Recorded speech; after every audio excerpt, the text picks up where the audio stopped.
Bismillahirrahmanirrahim. Assalamualaikum warahmatullahi wabarakatuh. Waalaikumsalam. Alhamdulillahirabbil alamin wa bihi nasta'inu ala umuri dunya waddin. Asyhadu an la ilaha illallah wahdahu la syarikalah wa asyhadu anna Muhammadan abduhu wa rasuluhu wa la nabiyya ba'dahu. Addal amanah wa ballagha risalah wa nasaha ummah wa jahada fillahi haqqa jihadi hatta tarakana 'alal mahajjatil bayda lailuha kanahariha la yazigu anha illa halik. Allahumma shalli wa sallim ala nabiyyina Muhammadin wa ala alihi wa sahbihi wa man sara ala nahjihi ila yaumiddin. Allahumma subhanaka la ilma lana illa ma 'allamtana wa 'allimna ma yanfa'una wa zidna ilman. Allahumma rabbana atina fid dunya hasanah wa fil akhirati hasanah wa qina adzabannar. Bapak-bapak sekalian, jamaah salat subuh Masjid Al-Kausar yang dimuliakan oleh Allah Subhanahu wa taala. Alhamdulillah, dengan taufik dan inayah dari Allah Subhanahu wa taala, pertolongan dan kemudahan dari Allah Subhanahu wa taala, kita dapat menunaikan salat subuh berjamaah. Kalau bukan karena taufik dan hidayah dari Allah, maka tidak ada dari kita yang mampu melakukan amal ibadah. Dalam ayat Allah berfirman, "Falaula fadlullahi 'alaikum wa rahmatuhu ma zaka minkum min ahadin, walakinallaha yuzakki man yasha." Kalau bukan karena rahmat dari Allah, kalau bukan karena inayah dari Allah, taufik dari Allah, maka tidak ada satupun orang yang dapat melakukan kebaikan. Maka dari itu kita bersyukur kepada Allah. Saat ini kita masih dapat menunaikan sholat subuh berjamaah, yang mana sholat subuh merupakan sholat yang paling utama. Hafidhu ala sholawat was sholatil wusta. Jagalah sholat-sholat 5 waktu, terutama sholat wusta. Sholat wusta adalah sholat subuh dan sholat asar. Karena bagi yang melaksanakannya, di antara balasannya adalah ru'yatullah, dapat memandang Allah Subhanahu wa taala. Nanti hadisnya saya bacakan kenapa orang yang menjaga subuh dan asar kelak akan mendapatkan bonus, yakni ru'yatullah, melihat Allah Subhanahu wa taala. Ru'yat artinya melihat, makanya para ru'yat itu sering melihat. Ya, ru'yatullah berarti memandang, melihat Allah Subhanahu wa taala. Tak lupa juga kita bersyukur hari ini kita kembali masuk ke tahun Hijriah yang baru, yakni 1445 Hijriah. Di antara hikmah terbesarnya adalah kita mesti berhijrah kepada Allah Subhanahu wa taala. La hijrata ba'dal fathi, kata Nabi SAW. Tidak ada hijrah setelah futuh Mekah. Yang ada adalah jihadun wa niyah. Lantas apa hijrahnya? Al-hijrah sekarang adalah al-muhajiru man hajarallahu man hajarallah al-muhajiru man hajara man nahallahu anhu. Dalam Sahih Bukhari disebutkan orang yang berhijrah adalah orang yang meninggalkan apa yang dilarang oleh Allah Subhanahu wa taala. Itulah momentum terbaik Muharram saat ini, kita berhijrah kepada Allah, meninggalkan apa yang dilarang oleh Allah. Al-muhajiru man hajara man nahallahu anhu. Orang yang berhijrah adalah orang yang meninggalkan apa yang dilarang Allah Subhanahu wa taala. Kalau tahun ini masih ada unsur-unsur riba, tahun Hijriah yang depan ini kalau bisa tidak ada lagi. Kalau tahun lalu masih ada unsur-unsur yang berbau maksiat, berdebukan maksiat, maka tahun Hijriah ini jangan ada lagi. Jadi momentum Hijriah yang paling utama adalah kita berhijrah kepada Allah Subhanahu wa taala. Karena semula dulu dinamakan atau ditanggal kalenderkan Hijriah awalnya karena itu juga, hijrahnya Nabi ke Madinah. Karena Umar bin Khattab saat itu mencari penanggalan yang tepat. Kira-kira apa nih? Kita ingin buat kalender umat Islam. Kira-kira apa yang tepat menjadi tolak ukurnya? Ada yang mengusulkan kelahiran Nabi, ada yang mengusulkan diangkatnya Nabi, bi'sah. Ada wiladah, ay maulid, ada bi'sah, ay risalah. Ada juga yang mengusulkan lebih tepatnya kita mematok tahun Hijriah itu dari hijrahnya Rasul dari Mekah ke Madinah. Karena itu tolak ukur yang paling besar di antara peristiwa-peristiwa dakwahnya Rasulullah SAW memenangkan agama Islam. Maka Umar bin Khattab menyetujui dan dimulailah sejak 1 Muharram tahun Hijriah sebagai tolak ukur penanggalan bulan Hijriah. Hikmah dan momentumnya tadi, karena dulunya juga momentumnya hijrah, maka saat ini pun hikmah momentumnya adalah hijrah. Kita berhijrah dari apa yang dilarang Allah. Al-muhajir, orang yang hijrah adalah man hajara man nahallahu anhu. Hijrah adalah orang yang meninggalkan larangan-larangan Allah. Subhanahu wa taala. Hijrah. Hari ini kita akan membahas tentang as-salatu sababun li ru'yatillah. Tema kita kali ini, salat merupakan syarat ataupun faktor yang dapat menjadikan hamba Allah itu kelak dapat melihat Allah di yaumil akhir. Jika kita ingin melihat Allah, maka jaga salat. Jika kita ingin memandang Allah, dan itu adalah a'la ni'amil jannah, nikmat tertinggi surga itu adalah melihat memandang Allah Subhanahu wa taala. Kenapa kok bisa? Ya bisa karena dimensi kita sudah berbeda. Bukan lagi ukuran dimensi duniawi, tetapi kita sudah masuk dimensi surgawi, dimensi akhirat, di mana Allah memungkinkan, Allah memberikan kemampuan kepada hambanya ahli surga untuk dapat melihat dirinya Subhanahu wa ta'ala. Dan itu adalah a'la ni'amil jannah, nikmat surga yang paling tinggi dibanding nikmat-nikmat yang ada di surga tersebut. Saya akan bacakan di sini keterangannya. Annahu sami'a Rasulullah SAW yaqulu ma adina Allahu li syai'in ma adina li nabiyyi hasanis saut yataghanna bil Qur'ani yajharu bihi.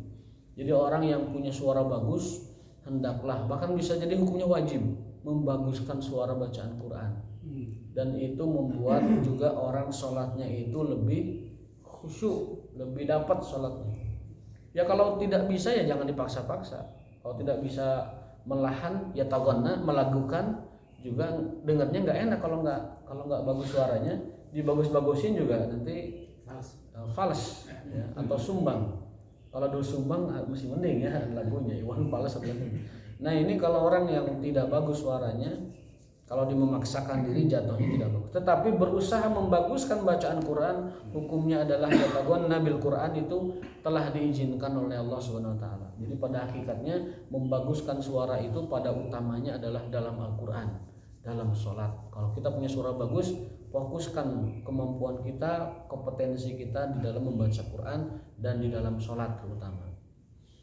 Ya, yataghana bil Quran yajharu bi, dalam salat yang jahar, salat yang dibaca kencang. Nah, kemudian inna ahadakum idza qama fi salatihi fa innahu yunaji rabbahu. Orang itu ketika salat dia benar-benar sedang bermunajat di hadapan Tuhannya. Inna rabbahu bainahu wa bainal qiblah. Tuhannya itu ada di antara dirinya dengan kiblat. Jadi kalau kita sedang sholat menghadap kiblat, maka Tuhan kita itu ada di antara kiblat dan kita. Bainahu wa bainal qiblah. Dan itu harus dirasakan sebagai wujud ihsan muraqabatullah Subhanahu wa taala. Maka dari itu fala yabzuqanna ahadukum qabla qibla qiblatihi walakin an yasarihi. Maka kenapa di sholat kita dilarang meludah ke depan atau bersiul ke depan atau membuang cenghil sisa makanan ke depan, bahkan yang lain-lain tidak boleh ke arah depan, karena di hadapan kita ada Allah Subhanahu wa taala. Kalaupun kita terpaksa membuang sesuatu dari mulut kita ketika sholat, maka an yasarihi, buanglah ke kiri. Buanglah ke kiri. Au tahta qadamai, atau ke bawah kakinya. Ke bawah kakinya. Ke kiri atau ke bawah kakinya. Tsumma akhadha tarafa ridaihi fa basaqa bihi. Kalau Rasulullah SAW itu senantiasa bawa sorban, sehingga kalau membuang sesuatu dari mulut beliau itu ke sorbannya, baik itu bersin, baik itu membuang kotoran di mulut kalau masih ada dan sebagainya, maka Rasul mengajarkan kita supaya dengan sorban. Jadi sorban itu bukan hanya hiasan hungkul, tetapi berfungsi juga untuk tadi menjaga agar mulut kita ini tidak sembarangan buang kotoran ke masjid. Kamu mau cenghila segede baso, bahaya. Kalau yang kecil mungkin masih, tapi ada yang masih besar itu, ada yang masih besar dibuang. Di masjid kan suka nggak kerasa. Nah itu bagian dari adab masjid, tidak boleh orang itu membuang kotoran, walaupun itu sisa makanan di mulut di masjid Allah Subhanahu wa taala. Terutama ketika sholat itu lebih nggak boleh lagi. Kalaupun dia terpaksa misalkan khawatir sholatnya terganggu, maka buanglah ke kiri atau ke bawah kakinya atau menggunakan sorbannya. Maka Nabi SAW itu senantiasa sholat itu dengan menggunakan sorban, tidak pernah lepas dari sorban. Summa akhadha tarafai ridaihi fa bassaqa fihi. Rasul kalau mau meludah ataupun lain sebagainya itu dibuang ke ujung sorbannya. Tsumma radda ba'dahu ala ba'din faqala aw yaf'alu hakadha. Demikianlah yang dilakukan oleh Rasul sallallahu alaihi wasallam. Maka orang ketika sholat harus yastash'ir. Yastash'ir itu dari kata syu'ur, dari kata sya'ra, berusaha merasakan. Orang ketika sholat harus berusaha merasakan satu apa? Keikhlasannya harus dirasakan. Kehadiran hatinya, hudurul qalbi harus bisa dirasakan. Wastish'aril mutaba'ah. Jadi intinya seperti yang kita pernah bahas ketika sholat itu, agar berkualitas sholatnya maka kita harus benar-benar merasa melihat Allah, menyaksikan Allah di hadapan kita. Kalau tidak mampu maka harus yakin bahwa Allah sedang menatap kita, Allah sedang di hadapan kita, baru itu sholatnya terasa. Fal musalli ya'budullaha bil ihsan. Maka seorang yang sholat hendaknya melakukan dengan cara ihsan, dengan cara yang terbaik, dengan cara yang semampu dia bisa.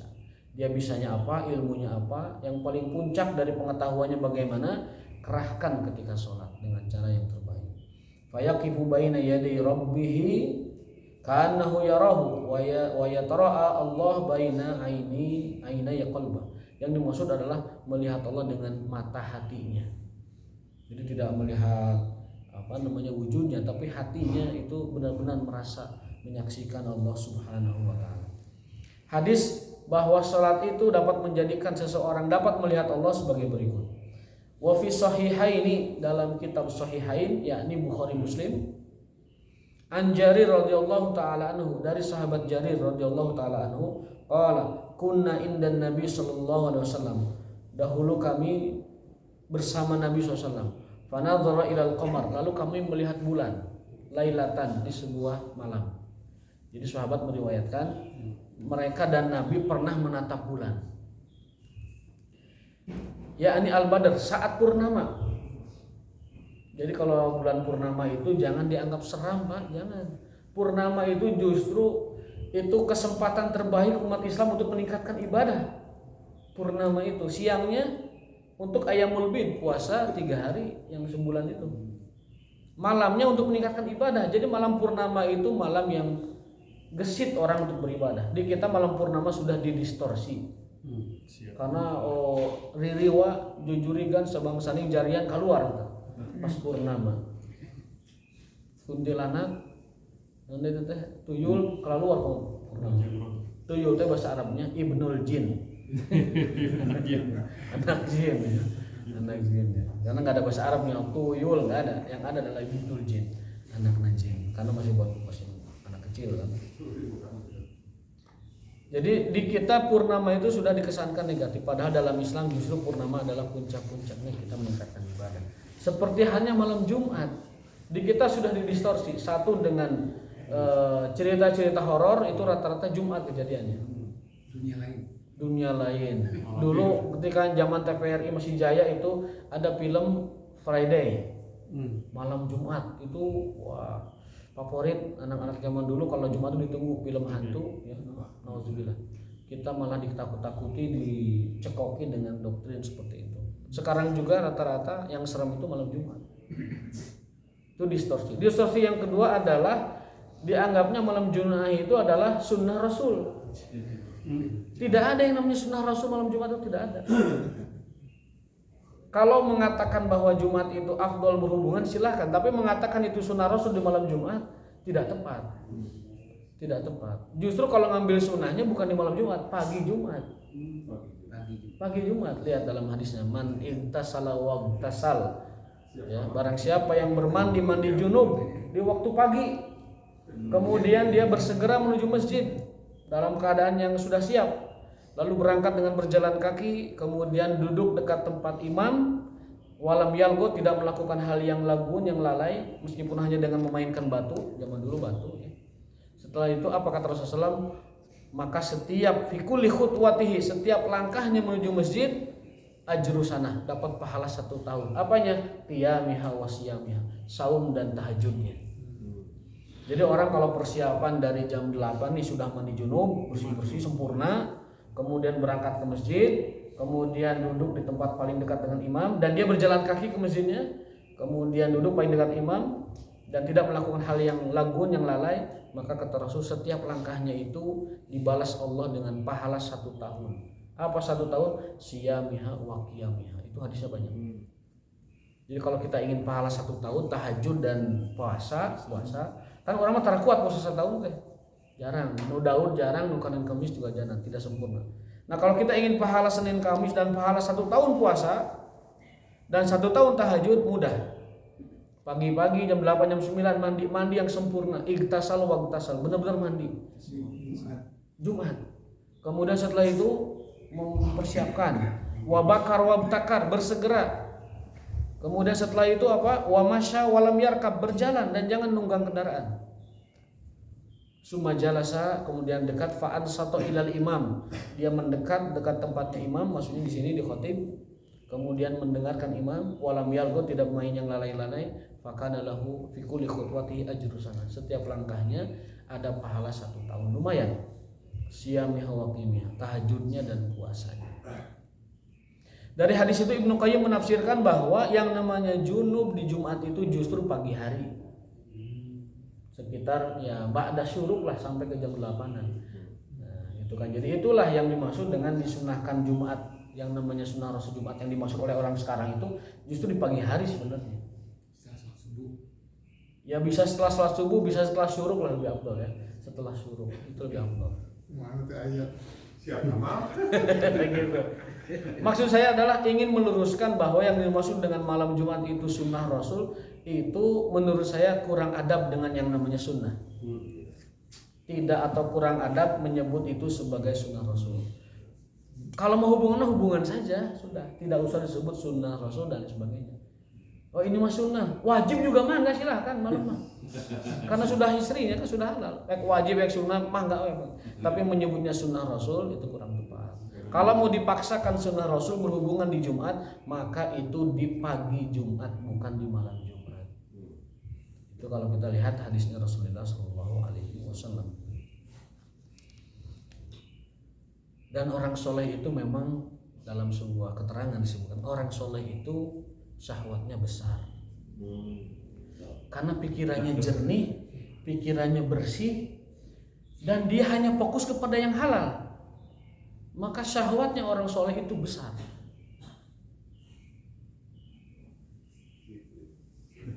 Para tabi'in, para salafus soleh itu kadang sebelum menulis kitab itu harus ke istrinya dulu.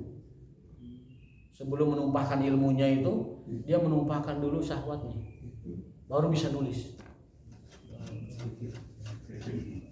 Gitu. Makanya orang soleh itu syahwatnya besar. Para a'immah, para salaf dulu itu senantiasa, mereka itu sebelum menulis itu senantiasa mendatangi dulu istrinya. Besar ya. Bahkan ada doa ini diriwayatkan dari Ibnul Munkadir, seorang salafus soleh. Doanya itu adalah Allahumma qawwi dzakari, ya Allah kuatkan zakarku.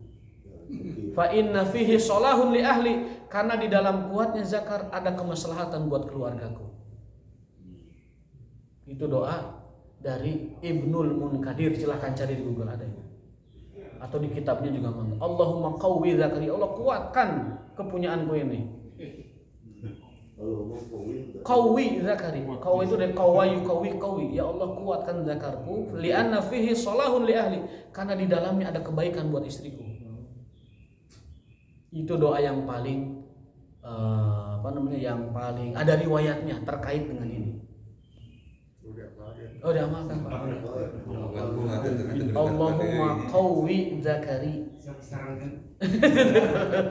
Allahumma qawwi dzakari fa inna fihi salahun li ahli. Kali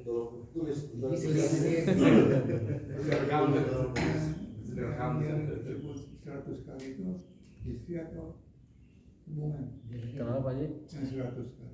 Itu mah bidadari lah, di surga. Di surga itu mah. Oh, di surga. Masih tabir. Aya di Tasik aya menganalisa dia teh. Selama bansos BLT masih ada, kiamat jauh keneh.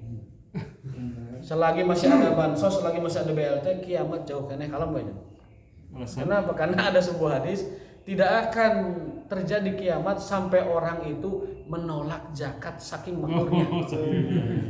Kan ada hadisnya gitu kan? Iya. Jadi nanti menjelang kiamat itu orang sudah nggak butuh lagi zakat, sedekah, hibah, nggak butuh, karena saya sudah juga punya. Justru berlomba memberi Sampai itu orang keliling ngasih itu nggak ada yang mau. Sekarang mun aya nu ngantri kene di pembagian di loteng 35 juta gitu, masih ngantri 20.000 di zakat yang ngantri seharian, masih ngantri di bansos mengasih BLT, aman Pak, kiamat tebih kene. Jauh pokoknya mah. Masih aya nu ngantri BLT jauh kiamat. Masih aya nu ngantri bansos jauh kiamat. Masih aya nu ngantri 20.000 jauh Pak kiamat Pak. Sampai anu keinjek-injek anu pupus duaan anu keinjek teh 20.000 di Tegal bahasa eta. Bertaruh nyawa mendapatkan 20.000. Wow, yakin sama kiamat masih jauh.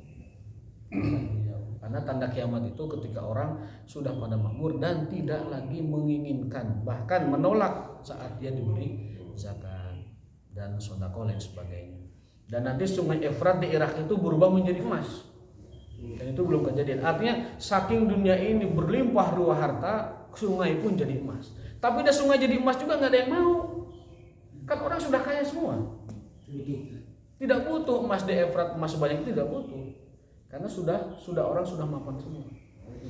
Hari seseueunan masih ribu kiamanya, masih tebih lah kiamat. Kalem lah kan ya gitu. Masih tebih.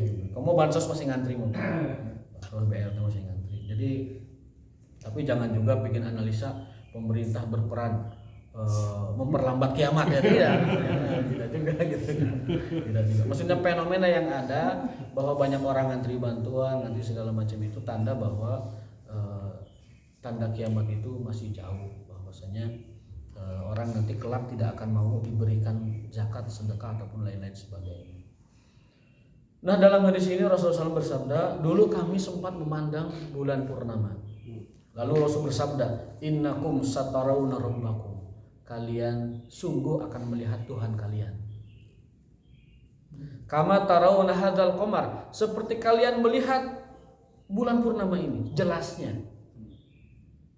La tudammuna fi ru'yatihi, tidak terhalang oleh apapun. Jelas. Bengras, tidak terlihat terhalang oleh awan apapun, seperti kalian melihat bulan purnama. Fa in istata'tum an la tughlabu ala salatin qabla tulu'i syamsi wa qabla ghurubiha faf'alu.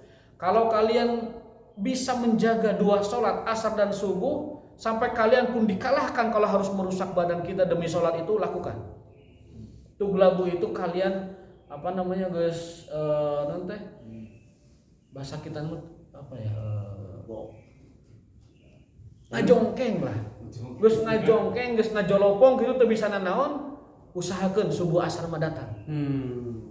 Mun kalian mengusahakan ingin melihat Tuhan kalian, paksakeun, faf'alu.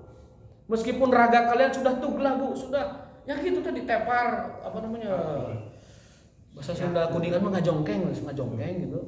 Sudah tidak bisa apa-apa, asar subuh mah datangan. Faf'alu. Artinya kalau begitu, walaupun kita sudah uzur, yang harus dipaksakan tuh subuh dan azhar. Ya, kalau kita misalkan sudah sholat lain itu nggak bisa sempurna ngikut, subuh asar mah maksakan. Kecuali kalau sudah uzur syar'i benar-benar tidak bisa, itu beda lagi. Tapi kalau uzur syar'inya lebih ke aya kene saeutik dan ngajolopong nate karena capek, ngajongkengna karena capek, paksakeun. Kan ada juga yang subuh isya tadi. Subuh asar. Kalau di hadis ini subuh dan asar. Nah, asar itu pergantian shift itu ya. Pergantian shift malaikat. Dalam hadis itu yarqubuna fikum malaikatun nahar wa malaikatul lail. Malaikat siang, malaikat malam itu berganti shift di waktu subuh dan asar. Malaikat malam menyerahkan catatan amal kita ini di subuh hari ke Allah Subhanahu wa taala. Dan malaikat siang shift itu di subuh hari sampai asar. Lalu Allah bertanya, dan pertanyaan ini bukan pertanyaan tidak tahu, tapi pertanyaan ingin memuliakan malaikat tugasnya dan ingin memuliakan hamba Allah ditanya. Jadi, kaifa taraktum ibadi, wahai para malaikatku, bagaimana engkau tinggalkan hambaku dan bagaimana engkau dapati hambaku hari ini? Lalu malaikat mengatakan, atainahum wa hum yusallun wa taraknahum wa hum yusallun. Ya Allah, saat kami datangi mereka sedang sholat. Dan saat kami tinggalkan mereka, mereka juga sedang sholat. Jadi dilaporkan kita kepada Allah oleh malaikat sedang sholat. Kan betapa nikmatnya, betapa indahnya kita dilaporkan oleh malaikat sedang sholat ke Allah. Malaikat siang melesat ke langit, malaikat sore datang, itu laporannya itu, ya Allah hambamu fulan sedang sholat. Yang ini melapor lagi, ya Allah hambamu juga sedang sholat. Luar biasa. Kabayang lamun asar jeung subuh, urang ke dilaporkan ke Allah, malaikat kumaha eta si fulan? Wah, kerkerek Gusti. Oh, kersimutan, ngarengkol. Wah, udah itu. Berat laporannya. Laporannya berat. Makanya dari itu hadis itu menjadi motivasi kita bahwa minimal 2 sholat ini, subuh dan asar ini, karena malaikat sedang sip tugas antara malam dan siang mengirimkan catatan amal. Dan memang hadisnya menjelaskan begitu. Allah menanyai setiap hari malaikat catat amal itu tentang hambanya di waktu subuh dan waktu asar. Dan jawaban terbaik adalah kami dapati mereka sedang sholat dan kami tinggalkan mereka sedang sholat. Itu sholat subuh dan asar. Maka dalam hadis ini, kalau kalian ingin melihat Tuhan kalian, maka lakukan, jaga sholat subuh dan asar. Meskipun tuglabu, meskipun fisik kalian tuglabu, kecapean ataupun kelelahan, untuk 2 sholat ini paksakan. Kecuali kalau sudah jujur syar'i, beda lagi ya. Summa qara'a, kemudian beliau membaca ayat wasabbih bihamdi rabbika qabla tulu'i syamsi wa qabla ghurubiha, dan bertasbihlah, bertahmidlah kepada Allah Subhanahu wa taala sebelum terbit fajar dan sebelum terbenam matahari. Itu artinya sholat subuh dan sholat asar. Sholatlah subuh, sholatlah asar, dan jagalah 2 sholat itu.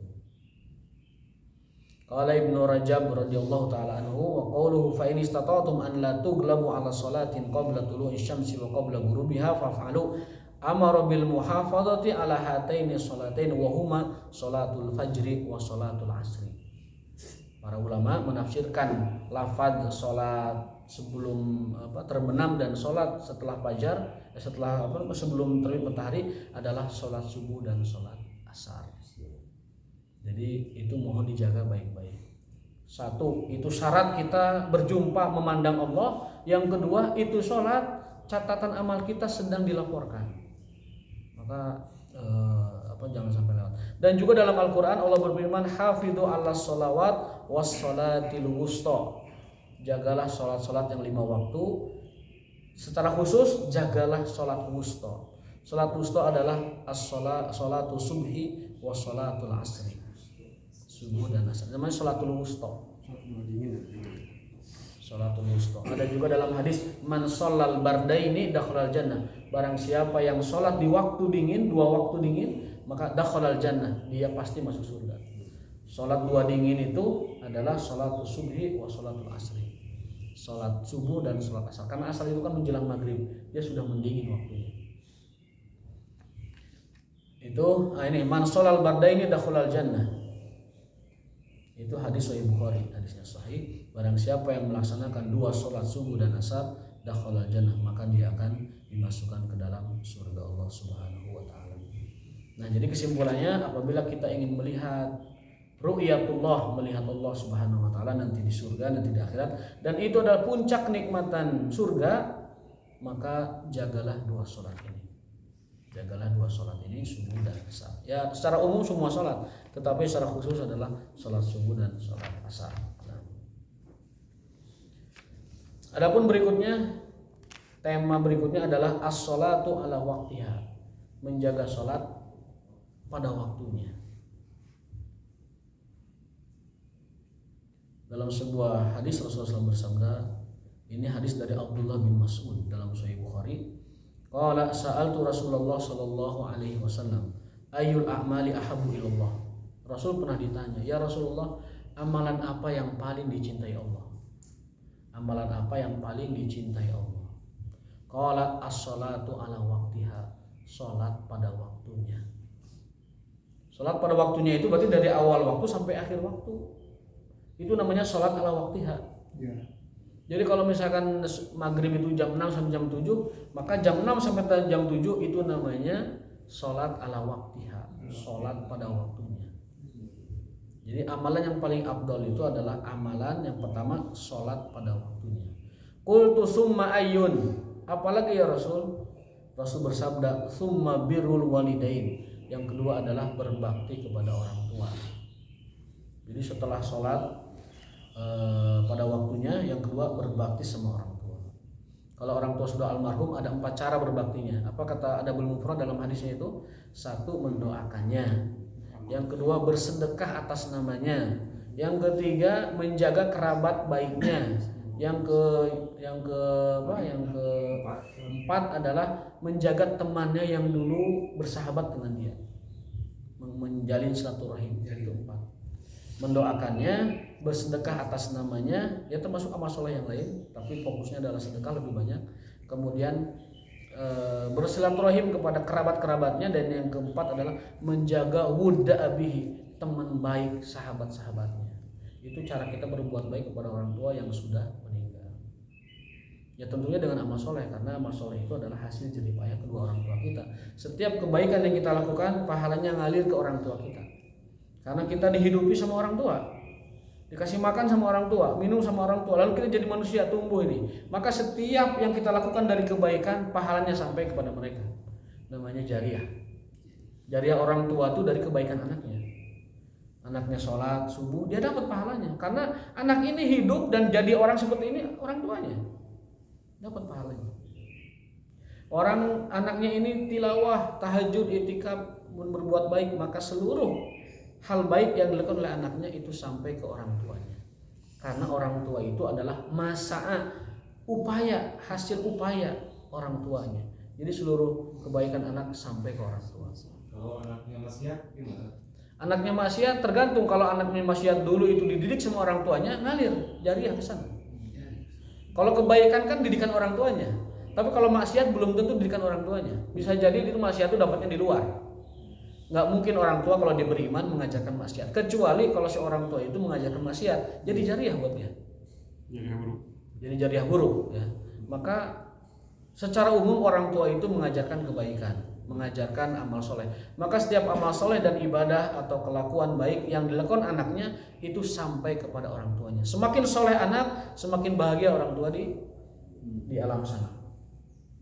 Ada dalam hadis itu disebutkan seseorang itu ditempatkan di posisi yang tinggi, di derajat yang tinggi, dan juga keanehan. Ya Allah, ini saya dapat posisi terhormat seperti ini, apa ini, kenapa? Lalu dikatakan qilalahu, dikatakan padanya hadza min istighfari waladika. Ini karena istighfar anakmu untukmu. Allah mengangkat derajat orang tuanya di alam kubur di tempat tertinggi, sampai dikatakan padanya hadza min istighfari waladika. Ini karena istighfar anakmu untukmu. Maka anak itu seluruh kebaikannya sampai ke orang tua. Apalagi istighfarnya. Rabbighfirli wa li walidayya warhamhuma kama rabbayani shaghira. Itu doa yang paling mujarab kita memohon ampun untuk kedua orang tua kita yang sudah meninggal, terutama. Itu 4 cara kita berbuat baik. As-shalatu ala waqtiha yang pertama, yang afdal. Yang kedua adalah birrul walidain, berbuat baik sama orang tua. Oh ya, maaf, yang tadi perlu diperluas juga, bahwa dalam sebuah keterangan liya'kul min ta'amika taqiyus sholih, agar orang yang makan dari makananmu itu orang-orang soleh, istri yang soleh, anak yang soleh, kawan yang soleh, sahabat yang soleh. Karena apa? Karena setiap makanan yang dimakan mereka menjadi energi mereka berbuat baik, jariyatan laka, menjadi jariah buat kita, buat yang memberinya. Kita ngasih makan istri, ngasih makan anak, anaknya soleh, istrinya soleh, jadi pahala besar buat kita. Kita ngasih makan ke sahabat, ke teman, lalu sahabat itu pakai ibadah itu, si energi makannya itu, jadi jariah buat kita. Makanya hendaklah yang makan bersamamu hanya orang soleh. Maksud hanya di sini bukan pembatasan. Kalau kita ngasih ke orang awam yang tidak berbuat amal soleh banyak, pahalanya terputus hanya ngasih makan. Tapi kalau kita ngasih makan orang soleh itu banyak ibadah dengan energi dari makanan itu, nutrisi, maka setiap kebaikan yang dilakukan orang itu sampai ke kita kebaikannya. Dia makan 1 piring, tapi dengan 1 piring itu dia tahajud, tilawah, sholat, baca Quran, berbuat baik, segala macam. Itu ngalir pahalanya itu ke yang memberi makannya itu. Makanya ada keterangan liya'kul ma'akam limin ta'amika as-shalih, hendaklah yang makan dari makananmu orang-orang soleh. karena itu dapat menular menjalar pahalanya kepada yang memberi makan tersebut. Kalau yang ini kalau saya ngasih makan tapi kepada orang yang tidak pernah sholat itu gimana tuh? Tidak sholat. Ya. Mun bisa mah berena kan sholat heula. Nutara sholat mah ulah dibere. Ulah. Kecuali kepaksa anjeunna benar-benar sengsara kasih sebagai menyelamatkan nyawanya saja. Tapi berbuat baik terus-terusan karena itu sholat, nah, prioritaskan yang sholat. Prioritaskan yang sholat. Karena tadi liya akun minto amika soleh, hendak yang makan dari makananmu orang soleh. Kalau ada orang sholat, orang tidak sholat, sama-sama ripuh, beri yang sholat. Itu sholat makan wae. Dia cuman dia sendiri yang tidak sholat tapi keluarganya sholat gitu. Berarti kasih makan sudah sholat. Mana mun teu sholat mau diberi deui bae. Harus kasih sholat. Diancam gitu ya. Diancam, mun teu sholat mau diberi deui. Arahkan sambil dakwah. Mun teu sholat mau diberi deui gitu. Orang perang bere arahkan sambil dakwah orangna. Nah, beda sama sholat atau kasih minumannya baygon. Jadi pakai dakwah, maka ngasih Pakai makan dakwah. kita pakai dakwah. Mana yang munah yang terus dahar ti urang Sholat rajin. Mun teu mau diberi dahar deui. Gitu. Jadi dia supaya sholat gitu. Para ulama itu sepakat bahwa kalau kita berbuat baik ada yang sholat ada yang tidak, utamakan yang sholat. Nu teu sholat ulah dibere. Kecuali kepaksa banget. Opsi terakhir. Kecuali kepaksa banget dia nggak punya apa-apa, dia menjaga kehidupannya dan sebagainya sih sebagai rasa kemanusiaan. Tetapi utamakan yang sholat dulu. Masuk ke ahli dakwah itu ya. Ulama Sholat ahli dakwah. betul. Karena yang tidak sholat itu kafir hukumnya. Gitu. Iya. Al-ahdu bainana wa bainahum tarkus sholat. Beda kita dengan orang kafir adalah sholat. Faman tarakaha faqad kafar. Yang meninggalkannya adalah kafir. Yang meninggalkannya adalah kafir. Jadi ya tidak basa-basi dalam hal ini. Meskipun ulama nanti menjelaskan yang kafir itu kalau dia mengingkari hukumnya. Tapi kalau yang masih malas-malas ya fasik saja atau munafik saja. Tapi kalau lihat zahir makna hadis, man tarakaha faqad kafar. Barang siapa yang meninggalkannya telah kafir. Yang kedua adalah al-ahdu, ay perbedaan bainana antara kita wa bainahum antara mereka orang kafir tarkus sholat dalam hal meninggalkan sholat. Sampaikan ini ke banyak orang. Anda meninggalkan sholat berpotensi kafir. Berpotensi kafir sesuai dengan makna zahir hadis ini. Man tarakaha faqad kafar, yang meninggalkannya dia telah kafir. Adapun nanti rincian ulama, mangga itu dibahas secara fikih. Yang kafir itu kalau dia mengingkari hukumnya. Kalau dia hukumnya akui tapi dianya malas, itu sekedar fasik ataupun munafik. Silahkan itu dibahas secara fikih. Tapi kalau kita lihat makna hadis, man tarakaha faqad kafar. Berarti kalau kita ngasih makanan, utamakan yang sholat dulu. Karena dia adalah ahlul iman. Ahlul iman lebih layak, lebih pantas untuk ditolong daripada ahlul kufri wa tughyan. Nah, jadi yang kedua ini adalah birrul walidain. Lalu yang ketiga qultu summayun. Lalu apalagi ya Rasul, amalan paling afdal itu adalah summal jihadu fisabilillah. Baru yang ketiga jihad fisabilillah. Yang pertama sholat pada waktunya, yang kedua bakti sama orang tua, yang ketiga baru jihad fisabilillah. Padahal jihad itu pahalanya luar biasa, tinggi sekali. Wazir watus sanamil Islam, dalam hal ini disebutkan jihad itu adalah puncak ibadah dalam Islam itu jihad. Tapi dia masih dikalahkan oleh sholat pada waktunya, dikalahkan oleh berbakti sama orang tua. Bahkan para ulama ada yang sampai mengambil hikmah dari kisah Nabi. Kenapa Nabi yatim? Di antaranya adalah karena saking wajibnya seseorang ngurus orang tuanya, Nabi Muhammad ditakdirkan yatim supaya tidak sibuk dengan orang tuanya. Nanti antara tugas risalah yang utama dan tugas melayani orang tua yang wajib, khawatirnya itu adalah terpecah konsentrasinya. Itu ulama sampai ke sana mengambil hikmah. Kenapa Nabi ditakdirkan yatim? Salah satu hikmahnya memang mengasah kemanusiaan beliau, empati beliau. Tapi hikmah terbesarnya adalah supaya Nabi ketika berdakwah tidak terpecah fokusnya kepada ngurus orang. Saking wajibnya ngurus orang tua, saking wajibnya bakti sama orang tua, dia bisa menggeser seluruh kewajiban yang lain. Dan Allah tidak menghendaki itu sehingga mentakdirkan Allah SWT bagi nabinya terlahir dalam keadaan yatim. Artinya kalau kita ngambil hikmah, Nabi saja sampai Allah siapkan sedemikian rupa, saking besarnya kewajiban kepada orang tua. Apalagi kita yang bukan nabi, yang tidak punya tugas risalah, yang tidak punya tugas nubuah, ya tentunya harus lebih maksimal lagi gitu ya, dalam mengurus orang tua. Yang ketiga ini jihad fisabilillah. Jihad itu dalam arti bahasa jahada yujahidu jihadan wa mujahadatan, ada dua masdarnya. Bersungguh-sungguh, mengerahkan daya upaya dalam kebaikan. Makanya orang duduk majelis ilmu menahan ngantuk, menahan dingin, jihad. Mu'adz bin Jabal mengatakan thalabul ilmi itu julusnya adalah jihad, sabarnya adalah jihad. Duduknya adalah jihad, sabarnya adalah. Makanya orang yang nahan ngantuk ketika thalabul ilmi itu jihad. Kita sedang berjihad, Pak, nahan ngantuk gitu.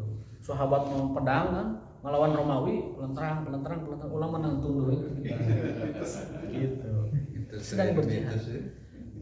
Waktunya adalah berkah. Orang yang menuntut ilmu waktunya adalah berkah, duduknya adalah sabar, dan sabarnya adalah jihad. Itu thalabul ilmi. Hukum jihad, ya, hukum jihad adalah fardu kifayah. Fardu kifayah itu kalau ada sudah melakukan, yang lain tidak usah. Tapi jihad jadi fardu ain dengan dua kondisi. Yang pertama adalah saat diserang musuh jadi fardu ain. Yang kedua, jika pemimpin tertinggi memerintahkan. Wa idastunfirtum fanfiru. Kata Rasul, jihad itu kita maknai dah di situ. Jihad itu tidak wajib kecuali saat pemimpin tertinggi menyuruh jihad. Artinya kalau Pak Jokowi, Pak Presiden nyuruh kita berjihad, wajib rakyat berjihad. Pak Presiden nyuruh jihad, wajib rakyat berjihad. Ketua MUI. Jihad pilih Ganjar. Presiden itu wajib. Ketua MUI wajib.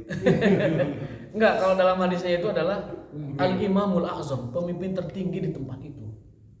Kalau mereka menyerukan jihad maka wajib. Ini bukan terkait dukungan tidak dukungan atau lain sebagainya, tapi dalam fikih jihad itu menjadi wajib dalam dua kondisi. Satu adalah saat kita diserang musuh, yang kedua saat pemimpin tertinggi memerintahkan jihad. Misalnya kita harus menghadapi bangsa mana, lalu presiden mengumumkan mandatori semua berjihad, maka seluruh rakyat wajib ain mengikuti perintah jihad tersebut. Ya perintah kan kita milih Ganjar itu mah. Nah, itu mah bukan perintah jihad. Ya. Perintah jihad maksudnya. Kalau yang lain-lain itu adalah opsional. Dalam arti opsional itu manakala di sananya ada kebaikan taati, manakala di sana ada maksiat tidak ditaati. Jadi kembali kepada fikihnya bahwa yang namanya hukum jihad itu fardu kifayah. Wajib aini, fardu ain kalau dua kondisi. Satu adalah saat diperintah oleh pemimpin tertinggi, dan yang kedua adalah saat kita diserang musuh. Dalam kitab Fathul Mu'in, ini Fathul Mu'in ini kitab legendaris di pesantren nih, wajib diajarkan ini Fathul Mu'in. Kitab di atas Safinah. Jihad itu ada 4 bentuk. Jihad itu ada 4 bentuk. Yang pertama adalah jihadul qital, jihad militer. Melawan musuh, mengalahkan musuh, menaklukkan musuh, ekspansi Islam, jihad militer. Kita, dan itu dipimpin kepala negara. Makanya mudah-mudahan ke depan kita punya pemimpin negara yang semangatnya adalah semangat biasa. Yang kedua adalah jihadu at-ta'lim, jihad pendidikan. Yang kedua jihad pendidikan. Yang ketiga adalah, kita cepat aja. Yang ketiga adalah jihadus sihah, jihad memperjuangkan kesehatan. Jihad itu. Yang terakhir baru jihadul it'am, jihad ekonomi, memperjuangkan makanan rakyat, makanan sandang pangan. Jadi dalam kitab Fathul Mu'in, jihad itu ada 4 bentuk sesuai dengan tartibnya. Yang paling tinggi adalah jihadul qital, jihad militer. Yang kedua adalah jihadul ta'lim, jihad pendidikan. Yang ketiga adalah jihadu as-sihah, jihad kesehatan. Ini Pak Dokter, jihad kesehatan. Yang terakhir adalah jihadul it'am, jihad ekonomi. Jihad ekonomi, mensejahterakan rakyat, ngasih pekerjaan ke rakyat, ngasih makan ke rakyat, itu jihad it'am, jihad ekonomi. Maka kita dari 4 jihad ini minimal ada yang kita di dalamnya itu. Kalau saya mengajar, mudah-mudahan masuk kepada pahala jihadul ta'lim. Kalau yang di kesehatan jihadus sihah, kalau di ekonomi jihadul it'am atau jihadul ta'am, jihad ekonomi. Nah, adapun jihadul qital itu adalah di tentara tugasnya atau di negara. Kalau tentara oleh negara dibilang cukup, kalau tidak maka negara bisa memandatori, memerintahkan rakyatnya untuk berjihad. angkat senjata. Maka jangan pernah membenturkan jihad dengan nasionalisme. Karena tanah air dan nasionalisme itu dalam Islam diakui dan wajib dibela. Wajib dibela. Kalau bukan umat Islam yang menjaga tanah air, siapa lagi? Jangan sok jualan nasionalisme. Nah, jangan sok merasa paling nasionalisme, paling tanah air. Kita ini umat Islam yang paling tanah air sebenarnya. Kita ini umat Islam yang paling nasionalisme. Dan kita garda terdepan, bahkan benteng terakhir dalam menjaga Indonesia, tanah air kita. Wallahu ta'ala bishawab wa taufiqun illa billah. Karena waktunya sudah habis ya. Subhanakallahumma wa bihamdika asyhadu an la ilaha illa anta astaghfiruka wa atubu ilaik. Wassalamualaikum warahmatullahi wabarakatuh.